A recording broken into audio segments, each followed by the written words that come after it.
and welcome to Connections Radio Show, where we talk about ideas that matter. I'm glad you've made the connection and are with us today. I'm Lori Fitz, your host, and the goal of our show is to explore a wide range of topics that challenge us to see ourselves, our community, and the world around us in ways that get us thinking, get us connected, and perhaps inspired or challenged to do a bit more because we've made that connection. So this week, we're going to be talking to Prime Productions and their upcoming production of The Roommate. And I have with us in our first segment here, Allison Edwards, who is one of the founders of Prime Productions, and she plays the part of Robin in The Roommate. I also have their director of their Roommate show, Greta Grosh. Welcome, you two. I'm glad you're here today. Thanks so much for having us. Oh, absolutely. So, Allison, this is a question for you. Getting back on stage, is this your first show since the COVID taking away theater from our everyday life? Yes, it is the first return to the stage for me. It's very odd because I was sort of on a roll and we were getting ready to start rehearsals for this, and then the curtain fell. And how did that make you feel, especially with Prime Productions? You have, not only your commitment to being on stage, but your commitment to the Prime Productions. And perhaps you can also share a little background about who and what and why Prime Productions exists for. Well, sure. I'll start with a little background. Prime was founded to specifically try to deal with the short fall of plays that present mature women in a three-dimensional light, because so often they're just presented as the butt of a joke or the wife of the senator and not the senator. And so we started to try to fill that gap. And that also the majority of the ticket buyers are women over 50.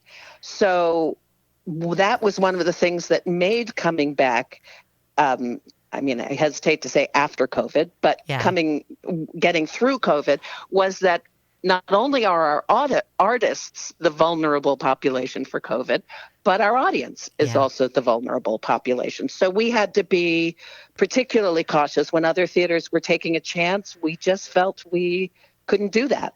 So that's been that challenge. And then the other piece to that is we were sort of on a roll in terms of knowing how to produce a play.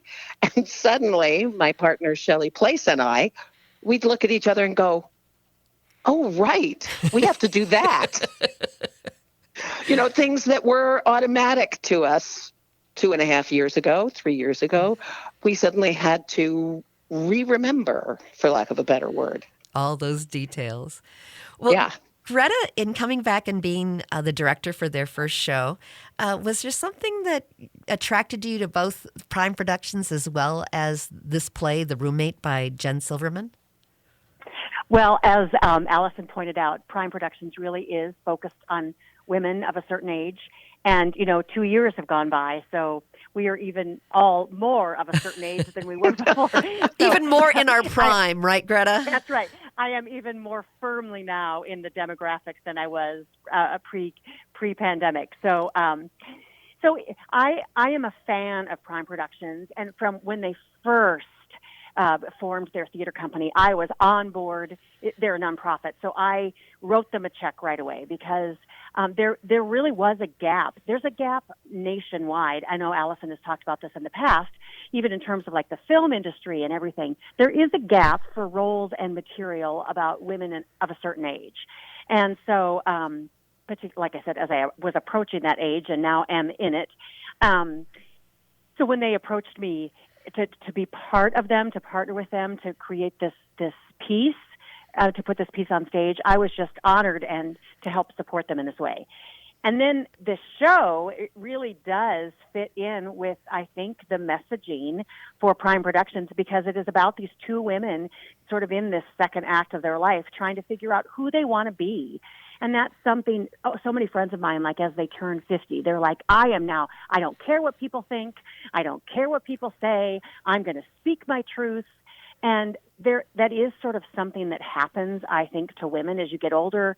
You spend so much of your life caring for other people and filling the roles that other people expect of you.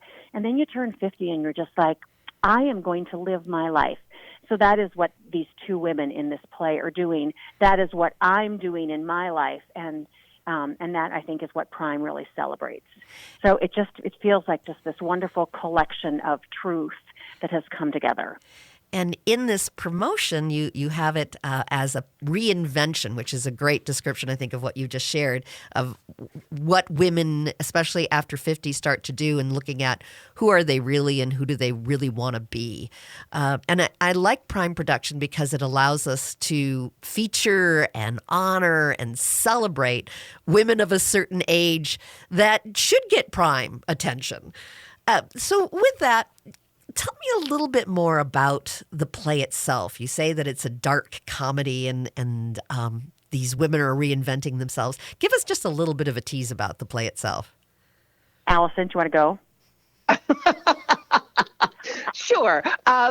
These two women, one is a Midwestern housewife who has found herself recently single, who advertises for a roommate. And although we don't know exactly where, it's probably something like Craigslist. And she gets a response from a woman in the Bronx of New York City. And so the woman, Robin, the woman from the Bronx, arrives sight unseen and is probably a little startling to Sharon, but it's how these women get to know each other and become ultimately friends and affect each other and really change the trajectory of each other's lives in the end, and help them become their best selves, really. Well, best selves might be a little, but maybe their true selves, maybe. And in terms of the fact that, as Allison just described, on paper they have these two very different lives. The one is a vegan, and the other eats meat. So on paper they have all these ways that they're different. But it's really fun in that first scene when they start to sort of compare notes, and the one is scared of the Bronx and the other one is scared of tornadoes. So it's fun, this sort of tennis match back and forth. But they're two equals who come together, and as I often say, throughout the course of the play, they surprise themselves, they surprise each other, and there are some wonderful surprises for the audience as well. What strikes me about reinvention is that's really what we're all doing after COVID as well. I mean, Prime is reinventing itself as it comes back on stage. The audience members, we're all reinventing ourselves and acclimating and figuring out how to do theater again and bringing that back into our life and celebrating it. So reinvention seems to be kind of a key thing that's impacting us all. Right, exactly. And with that, I also want to make sure that folks know how to get tickets. So they can go to primeprods.org. And when you go there, you can see a little write-up about the Roommate. Tickets are on sale right now. It is being hosted at the Mixed Blood Theater, which is a terrific theater. Can tickets also be bought through Mixed Blood or only through primeprods.org? No, only through Prime Prods. I believe Mixed Blood has put a link on their website that will send you to our website to buy tickets, but no, you can't actually purchase them there. All right. Well, we want to make sure that folks know that this is a great play to go see. Allison will be playing the part of Robin, and we'll be hearing a little bit more from Allison in the next segment. So, and she'll tell us about her character of Robin, and we'll hear from Greta, our director, a little bit more about her background and what she's bringing to the to this wonderful play, and we'll hear her a little later on in the show as well. So thank you so much for being with us today and sharing about this terrific play. And we'll be right back after a few commercials.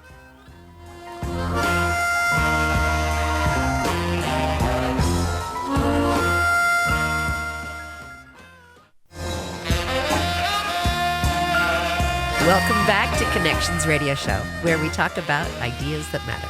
I'm Lori Fitz, your host. And we've been talking about Prime Productions and their upcoming show, The Roommate. And in this segment, we're going to have a chance to talk with their director, Greta Grosch, who kind comes to the show with a lot of experience, both in commercial and theater and all kinds of good stuff. And what I really would love to know, Greta, and thank you for joining us here at the end, as well as helping us to kick off at the beginning of our show. And if you've missed our show, you can listen to it on podcast, because sometimes folks are driving around and they only hear part of it. You can come to am950radio.com and you can hear the whole podcast. But getting back to Greta, tell me a little bit more about your background and all the richness that you bring to this show as a director. Well, thank you. Yes. So I started off in this business as an actor. That was my entryway into it. And then along the line, I started doing voiceover and on-camera work. I worked at what was Dudley Riggs at the time, improvisational theater. Sure. That's where I sort of honed my improv skills and started writing sketch comedy. And then, so then that sort of careened into doing more stuff for corporate clients, McDonald's, Health Partners, the Vikings, using my skills in improv and sketch comedy, working with corporate people for their entertainment and educational purposes.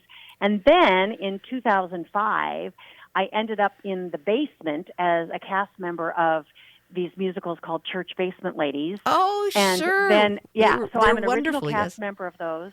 And then I went on to become the writer. So we are now, that started in 2005. We are now getting ready to do Church Basement Ladies number 9. Oh, my goodness. So I write those and I'm in those. And then as a result of that, I also, I have spilled off and I do a lot of other sort of comedy writing.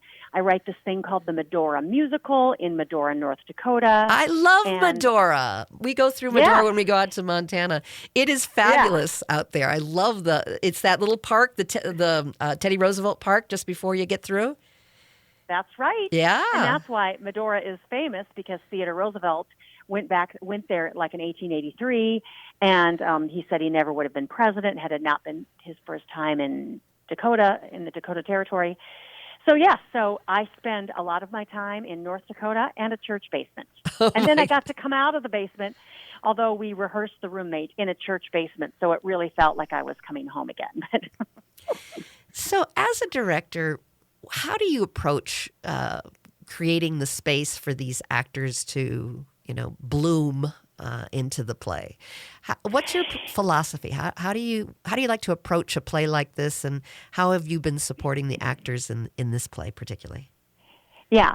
So in this play, Allison Edwards and Greta Oglesby are two very accomplished actresses. So what I really brought to the table is my background in, for example, comedy, and also because I have spent so much time in the rehearsal room as an actor as well, I know what that's like. And this is a really vulnerable place to be. Mm-hmm. When you're coming and you're learning your lines and you're trying some new things, it can be scary. And this is a 2-person show, so there are a lot of lines. So I told them at the beginning, I said, I want to create a safe space where we can make mistakes, and you have to be willing to be bad. You have to be willing to sometimes stink up the place on the way to something great. And so, but I also told them I want to challenge them, because comedy is not something, they will both say, it's not something that people automatically assume that they could do. Again, both really accomplished actresses. Mm-hmm. And so we had a lot of conversations about the difference between sort of playing comedy and drama. And the intention is always the same, which is I want something, things are getting in my way, and I'm trying to overcome these obstacles. Just in comedy, we just go about it in sometimes a clumsy way. But that is really sort of the fundamental truth of theater. But as I say often, Meryl Streep is such a great comedian because she's such a great actress. Right. So that you still approach it, it still requires timing, and it requires all of the setup and everything. So that was one of the reasons that they approached me, is because they wanted us to be able to sort of tap into that. And this is really a relational comedy, so it isn't necessarily slapstick. Nobody's falling over a sofa or anything. But it's these two people, as we talked about in the first segment, these sort of two different personalities that come together, and how that creates an opportunity for comic moments. So that was one reason why they approached me in the first place. But then it's been such an honor, and like as I told them as we were approaching the end of our rehearsal period, the show turned into something else. We all come at it with our own agenda. You read the play and you think you know what it's going to be. But because of all my background working in all these different environments, whether I'm working with corporate clients or whether I'm working on the Medora musical, when you have a team, the team comes together. Everybody brings their point of view to the table, and that changes the product. The product is different. It's the whole we are stronger together. When each of our voices is spoken into the room, it changes the product. So I thought the roommate was going to be one thing. Uh-huh. I start working with Allison and Greta. They bring what they know and who they are to the table, and it becomes something else.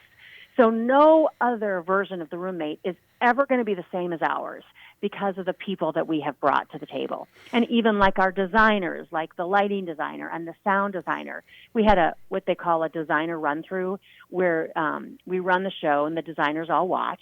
And then afterwards, the sound person came up with a note on a Post-it note. And she was like, I just had this idea. And I was like, great. So everybody, the costumer, the props guy, everybody is dumping their version of the show into the basket, and then something new comes out. So it sounds very your style very sounds very collaborative and community oriented, bringing out. Yeah, and that has been what I've learned in everything I've done. And like with the Church Basement Ladies, when I'm the writer for those, because everybody who's involved in those is really invested, sometimes there will be 16 people in the room who have an opinion about how things should go. And it drives me crazy, but everybody deserves to be heard. Absolutely. So everybody who's in the room deserves to be heard. Otherwise, why did we invite them? So that's the most fun part, but it's also the most challenging part because it would be easier to tell everybody to be quiet and just do what I want. Right. But that is not, I don't feel like that honors the gifts that everybody else brings to the You're to the creating table. an inclusive theater. Oh, good. Oh, true. Good. So you bring up that you learned something new about the play by everyone bringing their whole selves and their interpretation and whatnot. Is there anything that you feel comfortable about aha moments that you had that don't reveal the play because we want to make sure folks go see The Roommate? But was there aha moments you went, oh, this is really what it's about. This is more at the heart of what I think we need to portray. Like I said, we discover things together. Yeah. And some of it was even what these characters sound like. Oh, my goodness, like, sure. and what their energy is. Because even like once you hear somebody's voice and where their timbre is. So Allison, as you have heard from talking to her today, her voice sort of sits. She's got this sort of lower register, and just the tempo of her voice and everything. If another actress was playing the role, they might be like, I'm very animated in my speech, and I'm very animated in how I gesture. And so the way I might say the line would be very animated. And I was just telling Allison today, she can deliver sort of this dry punchline with so much nuance in a way that I wouldn't have heard the line in my head. So it's that thing, and especially when you're having really advanced performers, the temptation is to want to give them a line reading, to say the line like this. But I have a responsibility to sit and to hear what they think, because even, like I said, where their voice sits in their register, how they deliver a line, the nuance that they can put into a word is something I never would have imagined.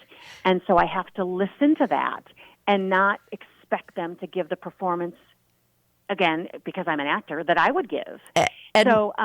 And with that, I want to make sure that the audience knows the dates of the performance and where to get their tickets. We're just coming up at the end of the segment. I want to make sure that they get it. It's The Roommate by Jen Silverman at the Mixed Blood Theater. This is a Prime production. You can get tickets at primeprods.org. terrific play. You'll get to have an adventure with women who are reinventing themselves. And we're so grateful to have both the actors and the director have been joining us today. And make sure you go see this from June. I've got to make sure I get the dates right. June 3rd through the 19th. And tickets are on sale now. Thanks so much for joining us. Thank you so much. Oh, Yep, absolutely. Thank you for being with us today. Bye-bye.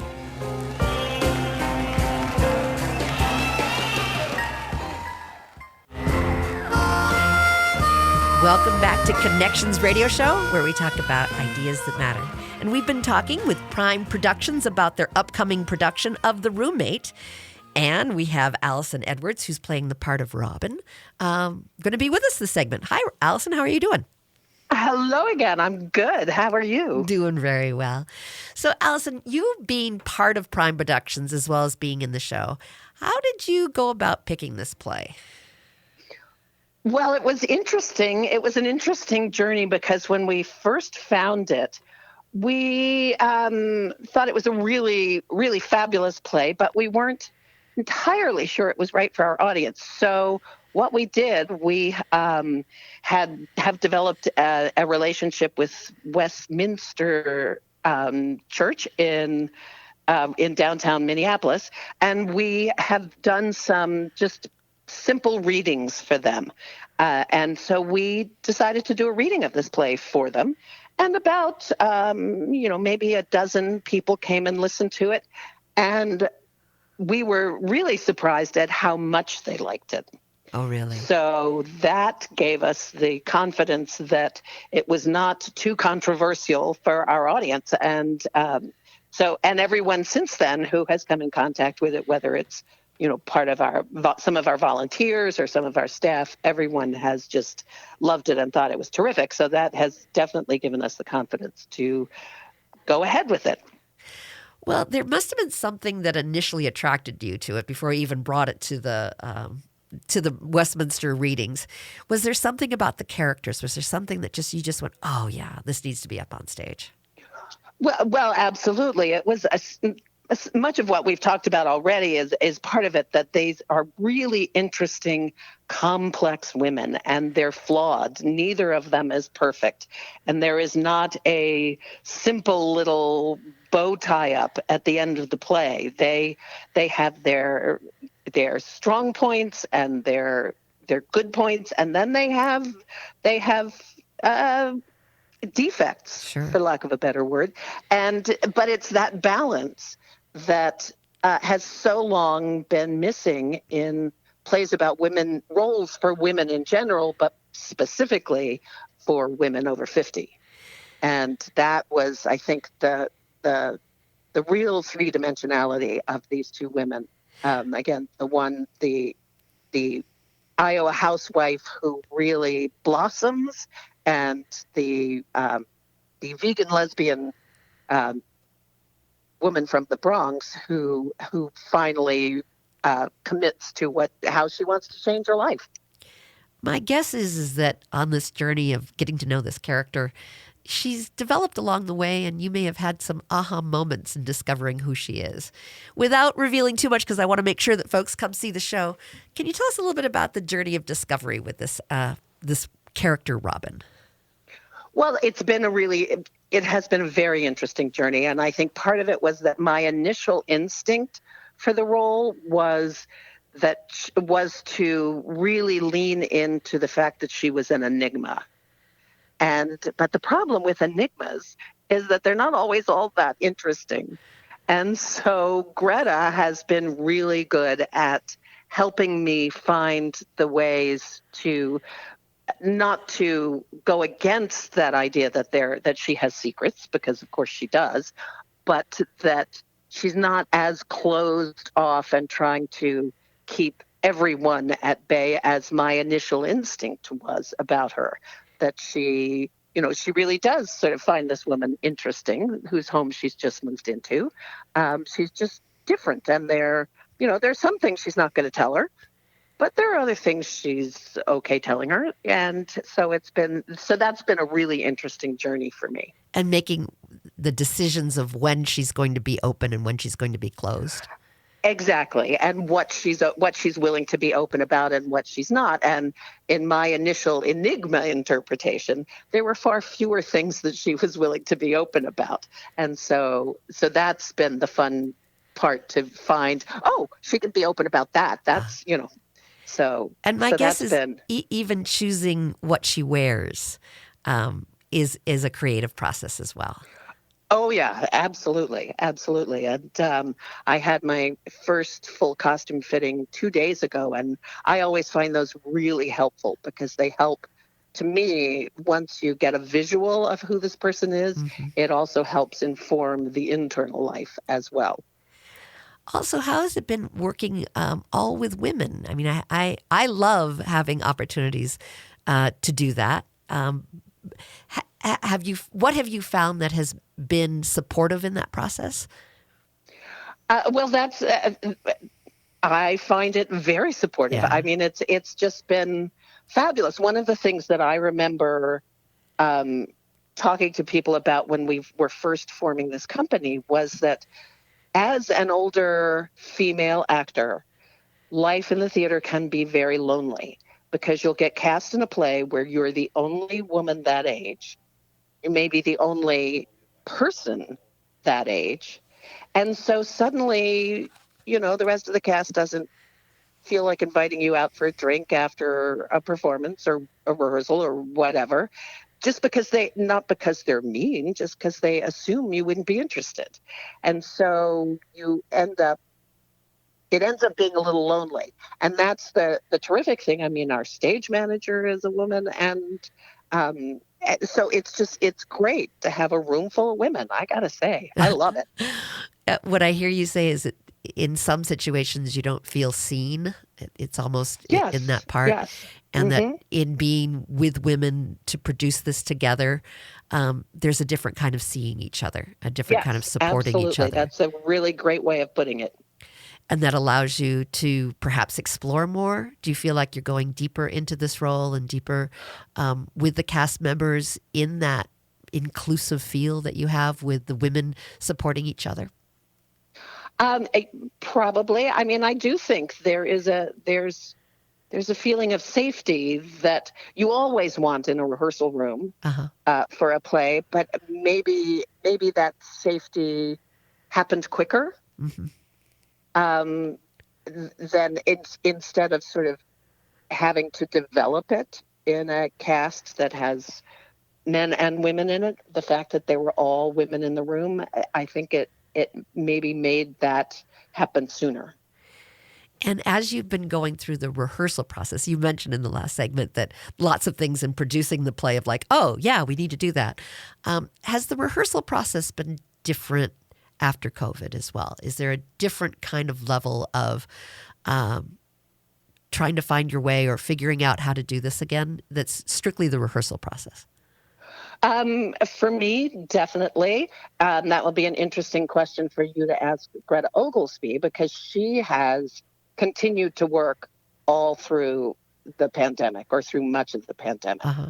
Um, I know she did at least one, if not a couple of films, and so she had less downtime, so to speak, than I did, and so for her, it may just be.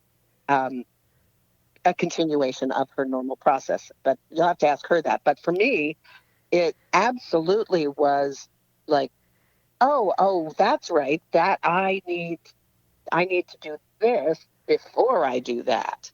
And also, because there are so many lines, having to learn all the lines beforehand, or as many as I could possibly cram into my brain.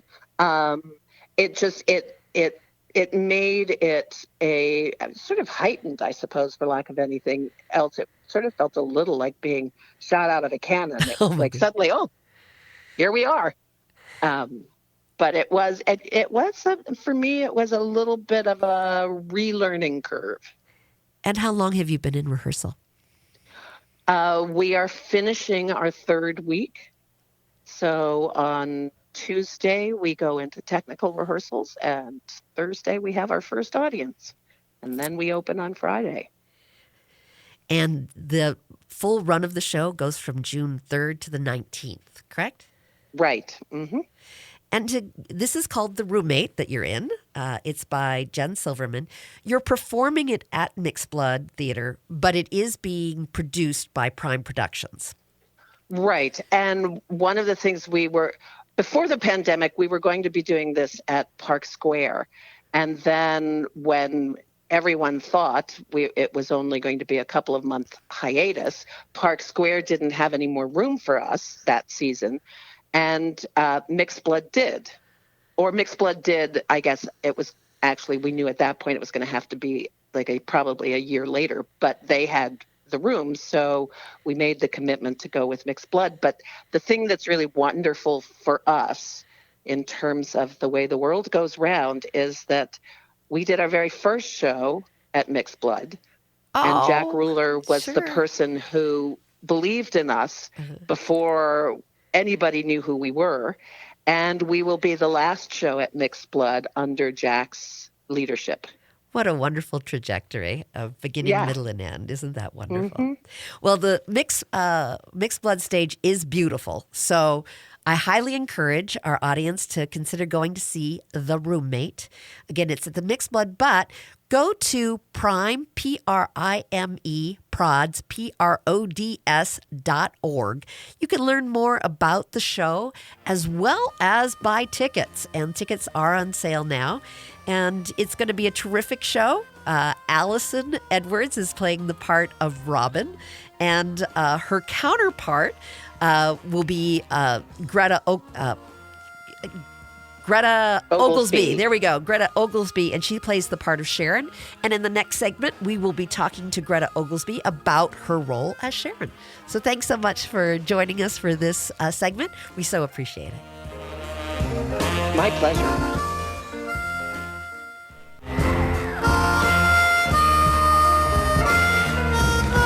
Good morning and welcome to Connections Radio Show, where we talk about ideas that matter. I'm Lori Fitz, your host, and this week we've been talking about Prime Productions and their upcoming production, The Roommate. And in this segment, we have the chance to get to know Greta Oglesby, who's playing the part of Sharon in The Roommate. Welcome, Greta. We're so glad you're here today. Oh, thank you so much for having me. Absolutely. So, Greta, tell me a little bit about your background and how you came to Prime Productions. But first, just give me a little sense about all the different things that you do and are doing. Well, I am I'm a full-time actor. Of course, I have been for probably, I guess, the last 25 years. I'm married to a Methodist minister, so I'm also a first lady of a church. I have 2 children. And 2 grandbabies. Oh my goodness! And anyway, I kind of fell into acting. Growing up as a kid, I was fascinated with numbers. So I wanted to be an accountant. So I went away to school and got a finance degree, and I went back to Chicago, which is where I'm from, and I worked as an accountant for the city of Chicago for about 15 years, and I just kind of stumbled into acting. Was flipping through the Chicago Sun-Times on a break one day, and there was a little audition notice that said the Chicago Theater Company was looking for 6 African-American women who could sing gospel for a little musical called Men's. And I thought to myself, hey, I'm African-American, I sing gospel, I should go out for this little musical. Anyway, of course, I go out for this musical, and I get a part in it. Oh my goodness. And here I am living my best life, or so I thought. As an accountant, because that's always what I always wanted to be that. But as fate would have it, I stumble into theater and find it to be something that I could not live without. So you have an amazing resume of being with 5 seasons at the Oregon Shakespeare Festival, and you have an Ivy Award from there as well. The Ivy Award is from here in Minneapolis. Oh, okay. I did a musical called Caroline or Change that year, and I'm sure it was in direct response to that wonderful production. Well, so much richness in your background in theater, and it's interesting because so many people all their life want to be an actor, but they end up being an accountant, and all your life you want Isn't that something? I know it's such an odd trajectory. but a wonderful one. And I'm glad that it created a passion in you to continue to do the work that you do. Yeah, And me you were at the too. Guthrie as well. I have. I've been at the Guthrie many times. The latest one was Guess Who's Coming to Dinner? Is that the last That performance? is the last one I did. I bet it was. Yeah, it was. It was. Guess Who's Coming to Dinner? Mm-hmm. Wonderful show, Yeah. and you were magnificent in it. I Thank enjoyed you it so very much. much. So, Thank you. what attracted you to doing this show with Prime Production? Well, Shelley Place twisted my arm, Uh, and she's good at that. she's so good at that. Yeah, Shelley and I have been just kind of joined at the hip when she reached out to me some years ago, and I was fascinated by the theater company, which the thrust is to celebrate women in their second act. Uh-huh. Because we're all past the ingenue stage now, and sometimes it can be harder for women of a certain age to continue to thrive in this business. And so she got this brilliant idea. I'll make work for us. We'll start our own theater company. That's great. And I went out for, I think it was one of the first auditions they had, and I forget the name of the show that they were doing. So I'd signed on to do the show, but then something else came up that took me out of town. Of course, that was paying me way more money, and so I had to bow out of it. But Shelley and I have been trying to find something that I could work on with Prime Productions, and this one came up. And it came up, right before COVID. So of course we were going to do it in that season, 2020, but of course everything shut down then. And so we thought we were going to do it in 2021 if we had some dates in 21, but then another variant came, and then, theaters were still shut down. So thank God, we finally get the chance to do this wonderful, wonderful comedy. Now, with that, with a lot of the theaters shutting down, I understand that you've been able to work pretty much through the COVID, or did you have to take Well, some time out? Let's see. Had just opened Thunder Knocking on the Door with 10,000 Things, and we were kind of shut down. I think we were in the opening week, and then things shut down. But as we all thought, oh, it'll be like maybe 3 weeks, Yeah. 2, 3 weeks, and then we'll be back. Who knew? What havoc this thing would create across the globe. Um, but in 2021, let's see, was this 20? Oh, this was 21. So in 2021, theaters were not really not up. I think they just started maybe, oh gosh, maybe summer or something like that. Hmm. Anyway, but I started doing, I did a bunch of Zoom things on Zoom, which was horrible. I hated that. I think we all did, but It theaters were doesn't feel trying to, like theater, does it? right, Yeah. and I remember Feels one kind of show like I, the Brady Bunch doing a oh play. my gosh, with the little squares, Yeah, right? exactly. Yeah. Exactly. Oh, it was so, yeah. Anyway, so I did some Zoom stuff, but I went out to Los Angeles. I got cast in a film called Queen Pins. I think it's on Showtime right now.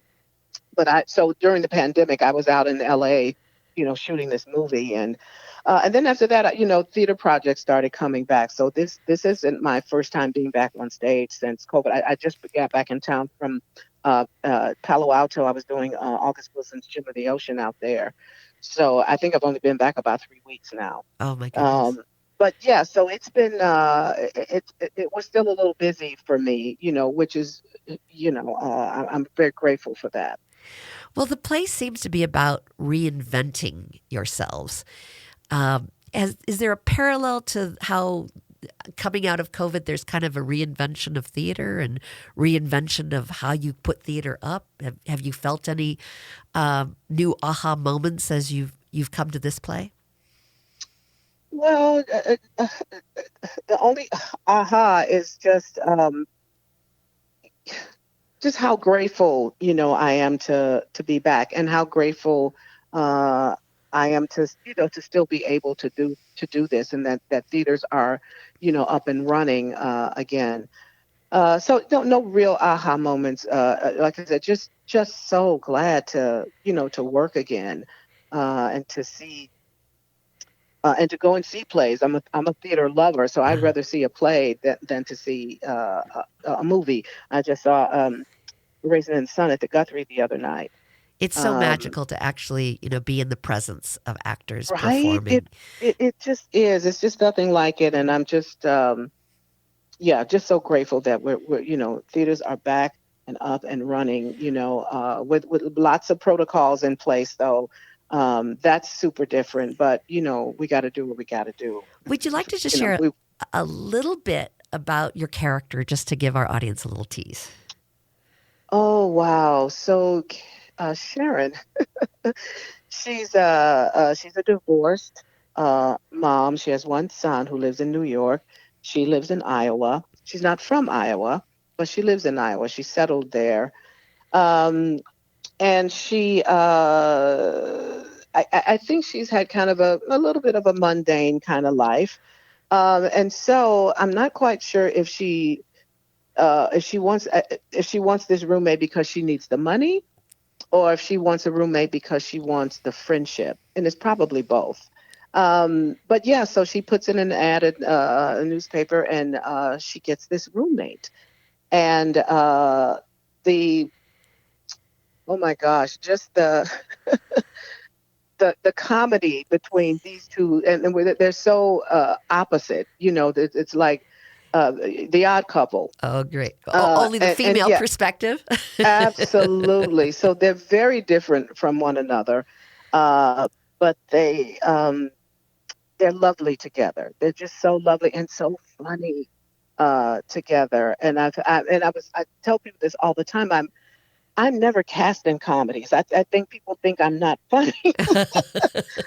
I think people, and I guess, if you do look at my resume, I mean, you see a lot of really great characters on there, but it's usually not a comedy. You know what I mean? Yeah. Um, so this is what has been so delightful to work on this piece and to work on it with my namesake Greta, the other Greta Grosh. This is our friend. We know one another, but we've never worked together before. So this is it's been so hilarious to sit in the room and somebody will call Greta and we'll both go, yeah. But to work on it with her, she's been such a wellspring for me, because she's such a comedic actress herself and a comedic writer herself. Um, Well, so she's just been so invaluable to me, just kind of guiding me through this and helping me with my comedic beats well, and all of that. I just I couldn't do this I'm sure without her. I'm sure excited about coming to see the show. And it is called The Roommate. It's by Jen Silverman. It's at Mixed Blood Theater, but it's produced by Prime Productions, and you can go to primeprods.org to get your ticket. And the show goes from June 3rd to the 19th. Don't miss it. Thanks so much, Greta. I appreciate your time today. It's great to hear Thank all you. about the background and gets me all excited about coming to see the show. We'll see you at the show. Take care. Thank you.